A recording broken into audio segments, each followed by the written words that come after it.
নির্বাচনী আচরণবিধি লাগুর মধ্যে সোমবার দুপুরে বালুরঘাট থানার কলকলাখাড়ি এলাকায় নাকা চেকিং এর সময় প্রায় 2 লক্ষ টাকা উদ্ধার করে পুলিশ। খবর পেয়ে ঘটনাস্থলে পৌঁছান বালুরঘাট থানার আইসি সুমন্ত বিশ্বাস সহ বিশাল পুলিশ বাহিনী। পরে উদ্ধার হওয়া টাকা বাজেয়াপ্ত করা হয়, তবে গাড়িতে থাকা দুজনকে আটক বা গ্রেপ্তার করা হয়নি। পুলিশের প্রাথমিক অনুমান ওই টাকা নির্বাচনী কাজে ব্যবহারের জন্য আনা বা নিয়ে যাওয়া হচ্ছিল। তবে পুরো ঘটনার তদন্ত শুরু করেছে বালুরঘাট থানার পুলিশ ও প্রশাসন। পুলিশ সূত্রে জানা গিয়েছে, এদিন দুপুরে বালুরঘাট থেকে ত্রিমোহিনীর উদ্দেশ্যে একটি গাড়িতে করে 2 সন্ন্যাসী যাচ্ছিলেন। তল্লাশি চালিয়ে তাদের ব্যাগ থেকে প্রায় 2 লক্ষ টাকা উদ্ধার হয়। টাকার মালিক পার্থ ঘোষ, যার বাড়ি বালুরঘাটের চৌরঙ্গি ক্লাব সংলগ্ন এলাকায়। সঙ্গে ছিলেন তার এক শিষ্য।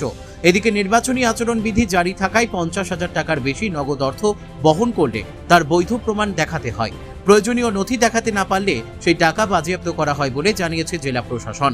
পরবর্তীতে নির্দিষ্ট নিয়ম মেনে আবেদন ও যথাযথ প্রমাণ পেশ করলে বাজেয়াপ্ত টাকা ফেরত পাওয়া সম্ভব। অন্যদিকে জেলা পুলিশ সুপার চিন্ময় মিত্তাল বলেন, পুরো বিষয়টি খতিয়ে দেখা হচ্ছে।